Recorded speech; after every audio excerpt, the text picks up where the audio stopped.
Fundamentals of partnership, पहले तो एक बारी इसको रफली डिस्कस कर लेते हैं कि फंडामेंटल्स ऑफ पार्टनरशिप है क्या। बेटा जैसे कि नाम ही इसका बड़ा क्लियर है, फंडामेंटल्स। किसी चीज के बेस को हम फंडामेंटल कहते हैं ना, किसी चीज के फाउंडेशन को हम फंडामेंटल कहते हैं ना। तो ये फंडामेंटल्स ऑफ पार्टनरशिप के बेसिक फंडामेंटल क्या है? तो बेसिक फंडामेंटल में कुछ चीजें इन्होंने हमें कराई हैं। हमें इनका बेसिक फंडामेंटल जो हमें समझाने का मतलब था, सबसे पहले तो इन्होंने हमें पार्टनरशिप समझाई कि बॉस पार्टनरशिप कहते किसको। हमने कहा साहब पार्टनरशिप इज व्हाट? अग्रीमेंट। बेटा पार्टनरशिप की डिफाइन कैसे करते हैं? Partnership is an agreement between two or more people who have decided or agreed to share profits of a business carried on by all or by any of them acting for all. क्या यही partnership की definition है? तो partnership की definition शुरू कहां से होती है बेटा? Partnership is an agreement. तो पार्टनरशिप कहां से शुरू होती है? एक समझौता है लोगों के बीच में। अगर समझौता है तो समझौते में क्या क्या है? हम समझौता कर रहे हैं। फॉर एग्जाम्पल बेटा सुनना मेरी बात, मैं और आप मिलकर एक पार्टनरशिप बना रहे हैं। हम आपस में बैठकर ये डिसाइड कर रहे हैं कि पार्टनरशिप में ऐसा क्या क्या डिसाइड कर लें कि कल को हमारा कोई किसी बात पे झगड़ा ना हो। तो जो जो कुछ भी हमें लगता है इस बात पे कहीं ना कहीं कल को कोई कॉन्फ्लिक्ट हो सकता है, हम उस पे पहले ही लिख लेंगे। भाई हमारा सैलरी इतनी होगी, हमारा प्रॉफिट शेयरिंग रेशियो इतना होगा, मैं इतना कैपिटल लगाऊंगा, तू इतना लगाइयो, तेरे को इतना इंटरेस्ट ऑन ड्रॉइंग देंगे, मेरे को इतना देंगे, तेरे को इतना इंटरेस्ट ऑन कैपिटल देंगे, मेरे को इतना देंगे, तू अगर लोन देगा तो इतना लेगा, तू अगर रिटायर होगा तो ये होगा, तो अगर नया पार्टनर एडमिट करेंगे तो सब कुछ हम डिसाइड कर सकते हैं। कोई लॉ नहीं हमें कहता कि तुम ये डिसाइड करो और ये ना डिसाइड करो। एग्रीमेंट है यार। एक उदाहरण लो, चलो पार्टनरशिप के एग्रीमेंट के बारे में आप नहीं जानते, एक एग्रीमेंट आपने कॉमनली देखा होगा अपने घर के आसपास। जो लोग किराए पे रहते हैं या जिन लोगों ने कोई घर किराए पे दिया हुआ है, ये बड़ा नॉर्मल एग्रीमेंट है ना, रेंट एग्रीमेंट। हाँ या नहीं? रेंट एग्रीमेंट क्या होता है बेटा? ओनर और टेनेंट के बीच में जो एग्रीमेंट है उसको रेंट एग्रीमेंट कहते हैं। उसमें आप जो मर्जी डिसाइड करो। कईयों में डिसाइड होता है कि इलेक्ट्रिसिटी का बिल हम इस तरह से लेंगे, कईयों में डिसाइड होता है इलेक्ट्रिसिटी का बिल इंक्लूडेड है, कईयों में कहते हैं वाटर का बिल इंक्लूडेड है, कईयों में मेंटेनेंस चार्जेस होते हैं, कईयों में मेंटेनेंस चार्जेस नहीं होते। तो हर किसी का रेंट एग्रीमेंट अलग अलग अपने हिसाब से बनता है, अपनी अपनी रिक्वायरमेंट के हिसाब से बनता है। इसी तरह पार्टनरशिप भी अपनी अपनी रिक्वायरमेंट के हिसाब से, अपनी अपनी म्यूचुअल अंडरस्टैंडिंग के हिसाब से पार्टनरशिप का एग्रीमेंट भी बनता है। तो पार्टनरशिप बेटा कभी भी, पार्टनरशिप का एग्रीमेंट कोई डिसाइडेड नहीं है कि पार्टनरशिप के एग्रीमेंट में ये सब चीजें होनी चाहिए। तो कुछ चीजें हो सकती हैं और कुछ चीजें नहीं हो सकती। तो कभी कभी आपसे बोलता है, क्वेश्चन क्या बोलता है? इफ पार्टनरशिप डीड या फिर पार्टनरशिप एग्रीमेंट इज साइलेंट और एब्सेंस। ऐसा हो सकता है कि पार्टनरशिप डीड है नहीं, हमने ओरली समझौता कर लिया है और पार्टनरशिप डीड जो है वो साइलेंट है, इसमें कुछ लिखा नहीं है। तो क्या होगा? कौन कौन से रूल्स एप्लीकेबल होंगे? हमने कहा साहब ये रूल्स एप्लीकेबल होंगे। पहला, नो इंटरेस्ट ऑन कैपिटल, कोई इंटरेस्ट ऑन कैपिटल हम पार्टनर्स को नहीं देंगे। दूसरा, नो IOD हम चार्ज नहीं करेंगे। तीसरा, नो सैलरी और कमीशन हम चार्ज देंगे नहीं, सैलरी हम देंगे नहीं पार्टनर्स को। Fourth, profit sharing ratio will be equal. Profit sharing ratio सबकी बराबर हो जाएगी। कोई ये नहीं लड़ेगा कि मैंने ज्यादा पैसा लगाया हुआ है या मैं ज्यादा मेहनत करता हूं तो मुझे ज्यादा मिलना चाहिए। ऐसी कोई झगड़ा, कोई लड़ाई नहीं होगी। सबका प्रॉफिट शेयरिंग रेशियो जो है वो सेम होगा। फिर प्रॉफिट शेयरिंग रेशियो बराबर होगा और interest on loan at the rate 6% per annum. Loan किसने दिया है? पार्टनर ने लोन दिया है फर्म को।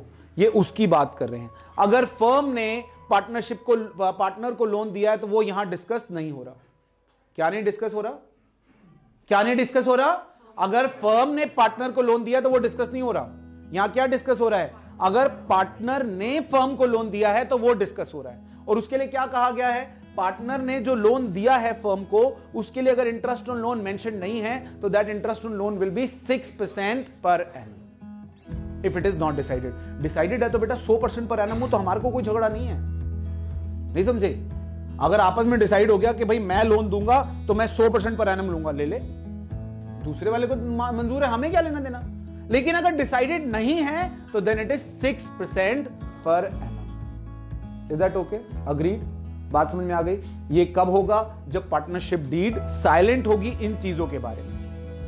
तो फिर हम यूनिवर्सल रूल्स उठा लेंगे जो कि पार्टनरशिप एक्ट हमें कहता है। Is that okay?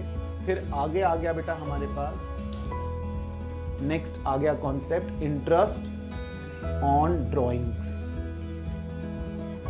Interest on drawings के बेटा दो ही मोटे मोटे मेथड्स, पहला प्रोडक्ट मेथड और दूसरा शॉर्टकट मेथड।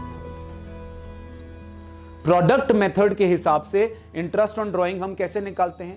जितने महीने के लिए ड्राइंग करिए उसके महीने से मल्टीप्लाई कर दो, है ना? जैसे आपका जो पार्टनर है हरिराम, उस हरिराम ने हर महीने की बिगिनिंग में ड्राइंग करी है। हरिराम ने हर महीने की बिगिनिंग में अगर ड्राइंग करी है तो जनवरी 1 वाली जो ड्राइंग है उसको 12 से मल्टीप्लाई करो, फरवरी 1 वाली जो ड्राइंग है उसको 11 से, एंड सो ऑन दिसंबर 1 वाली जो ड्राइंग है उसको 1 से, और ये जो आएगा इसको क्या बोलेंगे? Total product. टोटल प्रोडक्ट से आईओडी कैसे निकालोगे? IOD will be total product into rate upon 100 into 1/12। 1/12 क्यों बेटा? अगर फॉर एग्जांपल मुझे 11 महीने की निकालनी होती तो क्या करता हूं? 11/12, तो 11 यहां मल्टीप्लाई कर दिया, 12 यहां रह गया नीचे। ठीक है? ये वाला मेथड कब यूज होगा? When drawings are uneven, unequal.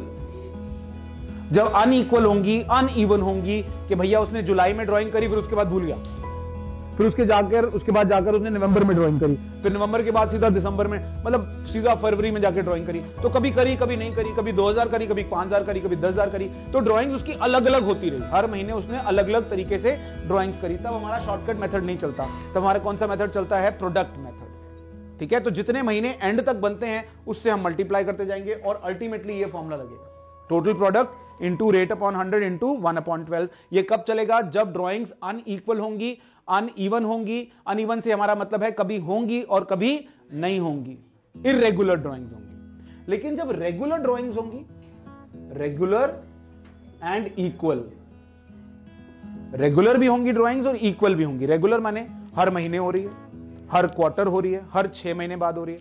तो इसमें आईओडी क्या होता है? IOD is equal to total drawings into rate upon 100 into specific